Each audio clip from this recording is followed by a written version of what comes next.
সবাইকে স্বাগত জানাচ্ছি স্টাডি জব ত্রিপুরা ইউটিউব চ্যানেলে। চাকরির অফার বিলিবন্টন হলো।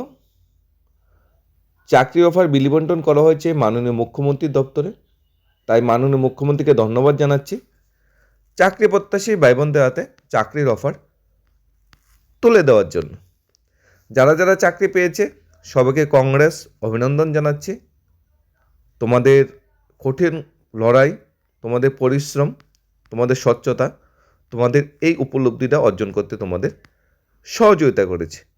আশা করছি আপকামিং ত্রিপুরা সরকারের ডেভেলপমেন্টে, উন্নয়নে তোমরা প্রথম সারির সৈনিক হিসাবে কাজ করবে।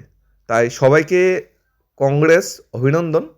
আবার এখানে ত্রিপুরা সরকারের অধীনে চাকরি যে অফার বিলিবন্টন করা হয়েছে, এখানে দুইটা বেসিক জিনিস যেটা মিস হয়েছে এবারে অফার বিলিবন্টনে।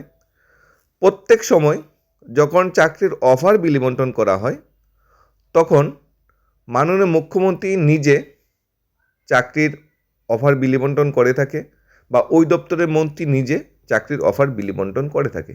এটা জমকালো একটা অনুষ্ঠান হয়, সেটা আমরা জেআইবিটি ক্ষেত্রে দেখেছি। আস্থা বলে অনুষ্ঠান হয়েছে, স্বামীগণানন্দ ময়দান অনুষ্ঠান হয়েছে, রবীন্দ্রভবনে অনুষ্ঠান হয়েছে, মুক্তদার অনুষ্ঠান হয়েছে, শিক্ষক নিয়োগে দেখেছি আমরা অনুষ্ঠানের মধ্যে অফার বিলিবন্টন করা হয়েছে। ফার্মাসিস্ট, নার্স থেকে শুরু করে সমস্ত চাকরি আমরা দেখেছি অফার বিলিবন্টন করা হয়েছে অনুষ্ঠানের মাধ্যমে। মানে বিরাট বড় একটা অনুষ্ঠান, সেখানে সবাই যাবে, গার্জেনরা যাবে, সাংবাদিক সম্মেলন হবে, সেখানে একটা অনুষ্ঠানের মাধ্যমে অফার বিলিবন্টন করা হয়েছে এবং সরকার নিজের যে এই শক্তিটা সেটা সবার কাছে প্রকাশ করবে, নিজের যে অভিমান, নিজের গুরুত্ব, যে সরকার স্বচ্ছতা মেনটেন করে চাকরি করছে সেটা সবার কাছে বলবে। কিন্তু এই চাকরিতে একটা ব্যতিক্রম দেখা গিয়েছে কি, সরকার কোনো জমকালো কোনো অনুষ্ঠান করেনি, কোনো অনুষ্ঠান করেনি সরকার। যে একটা বড় অনুষ্ঠান করবে, সেখানে সাংবাদিকরা থাকবে, পরিবারের চাকরি প্রার্থীরা যাবে, গার্জেনরা যাবে, সেই রেজিস্ট্রেশন করতে হবে, সেই কারণে কোনো জমকালো কোনো অনুষ্ঠান সরকার করেনি। সরকার কি করেছে, পোস্ট অফিসের মাধ্যমে অফার বিলিবন্টন করে দিয়েছে। সব যারা আছে ক্যান্ডিডেটরা তাদের বাড়িতে পোস্ট অফিসের মাধ্যমে অফার পৌঁছিয়ে দিয়েছে সরকার থেকে। তাহলে কেন সরকার নিজে অফার বিলিবন্টন করেনি অন্য চাকরিগুলোর মতো? সেটাও কিন্তু কোশ্চেন জেগে থাকে। উত্তরটা একটাই, এই যে চাকরিটা, এটা বর্তমান সরকারের চাকরি নয়, সেটা বিগত বামপন সরকারের সময়ের চাকরি।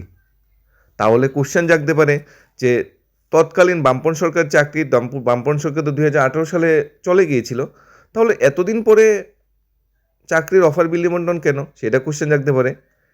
এটা হয়েছে চাকরি প্রার্থীদের কঠিন লড়াই, তাদের যুদ্ধের জন্য। প্রথমত বর্তমান সরকার 2018 সালে প্রতিষ্ঠিত হওয়ার পর নিয়োগ প্রক্রিয়া পুরো ক্যান্সেল করে দিয়েছিল। নিয়োগ প্রক্রিয়াটা ছিল টিএসআরে, সেখানে 500+ ক্যান্ডিডেট সিলেক্টেড ছিল প্রায়। সেই নিয়োগ প্রক্রিয়াটা শেষ টাইমে এসে বর্তমান সরকার সেটা ক্যান্সেল করে দিয়েছিল।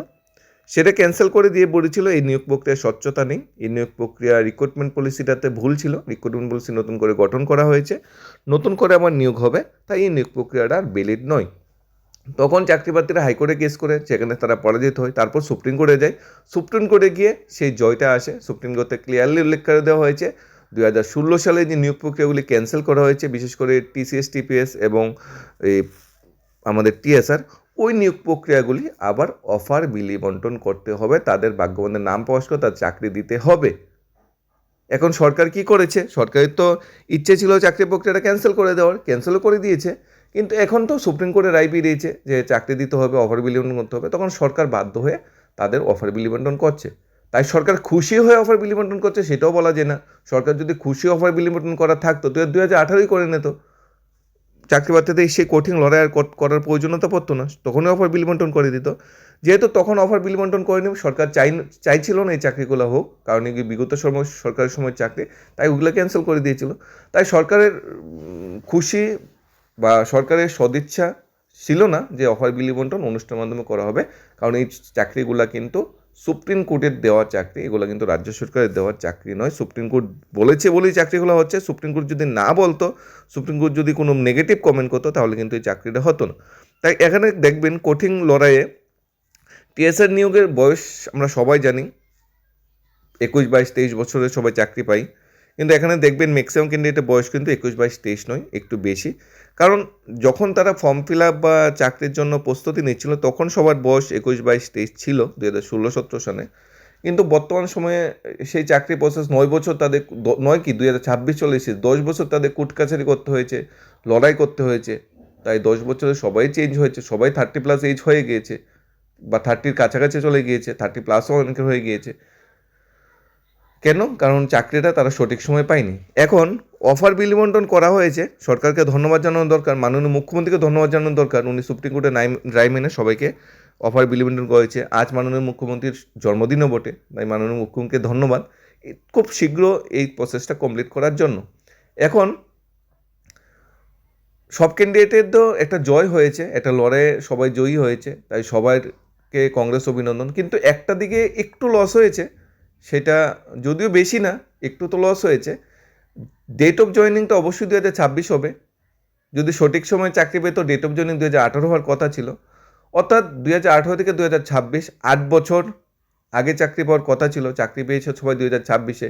তাই বেতন 2018 যদি পেত, 2026-এ এসে বেতন অনেকটা বেশি হতো, তারপর অনেকটা বেশি বেনিফিট পেত। যেহেতু চাকরি 2026-এ হবে, তাই অনেকটা বেনিফিট কম যাবে। চাকরির জীবনের যে বয়স, কম সময় চাকরি করতে পারবে, মানে 18-তে চাকরি পেলে বেশি সময় ধরে চাকরি করতে পারতো, কিন্তু এত সময় ধরে চাকরি করতে পারতো না। এটা একটা ইনিশিয়াল একটা লস, সেটা হামরি বেশি হবে না। সবচেয়ে বড় জয় হলো যে চাকরিটা সবাই পাচ্ছে এবং নিজের যুদ্ধে এক তো ইন্টারভিউ দিয়ে স্বচ্ছতা মেনটেন করে সমস্ত কিছু প্রসেস করার পর যখন শুনতে পাই যে আমার মেরিট লিস্টে আমি স্থান পাবো, আমি ফাইনালি চলে এসেছি, এরপর যখন সবাই শুনতে পাই যে চাকরিটা ক্যান্সেল, তাহলে কেমনটা লাগে? সবারই দুঃখ হয়। এরপর এই কঠিন লড়াই সুপ্রিম কোর্টে। এখন যদি এই যেমন এসটিজিটি ক্যান্ডিডেটটা পরীক্ষা দিয়ে বসে আছে, হ্যাঁ, কতদিন ধরে সুপ্রিম কোর্টে, হাইকোর্টে, সুপ্রিম কোর্টে লড়াই করছে, তারপর হঠাৎ যদি আমরা শুনতে পাই যে একটা চাকরি প্রসেস ক্যান্সেল করে দেওয়া হয়েছে, ধরে নাও আমরা শুনতে পেলাম জেল পুলিশের চাকরি প্রসেস ক্যান্সেল করে দেওয়া হয়েছে, তাহলে জেল পুলিশের চাকরি হতে কতটা কষ্ট পাবে? সবাই তো মানে প্রসেস একটা আটকেছিল, সবাই তো বয়স হয়ে গিয়েছে, প্রসেস আটকেছিল, তাদের কতটা কষ্ট হবে, কতটা তাদের ডিপ্রেশন, কষ্টে তাদের জীবনযাপনটা করতে হবে, সেটা মেনে নেওয়া যায়। সুপ্রিম কোর্ট আছে, হাইকোর্ট আছে, তাই সুপ্রিম কোর্ট, হাইকোর্টকে ধন্যবাদ এই চাকরি প্রসেসটা সুষ্ঠুভাবে কমপ্লিট করার জন্য এবং সুষ্ঠু একটা গুরুত্বপূর্ণ রায় দেওয়ার জন্য।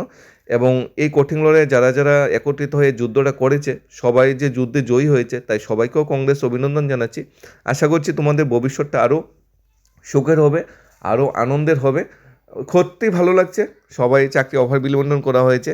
আমরাও চাবো যেই চাকরি প্রসেসগুলো আটকে আছে বর্তমান সময়ে, বর্তমান সরকারের সময়ে, সেই চাকরি প্রসেসগুলিও অফার বিল বন্টন যাতে শীঘ্র করা হয়, যাতে কোনো চাকরি যাতে ভবিষ্যতে ক্যান্সেল না হয়, সরকার থাকুক না থাকুক, চাকরির প্রসেস যাতে কোনোভাবে ক্যান্সেল না হয়। কারণ সরকার পরিবর্তন হলেও কিন্তু যদি চাকরি প্রসেস ক্যান্সেল হয়ে যায়, সেখানে সরকারের হয়তো কিছু বেনিফিট হতে পারে, কিন্তু ক্যান্ডিডেট বা চাকরি প্রার্থীদের জীবনতে কিন্তু মূল্যবান সময়, জীবনের কিন্তু একটা মূল্যবান কি বলবো উপলব্ধি, সেটা কিন্তু হারিয়ে যাবে।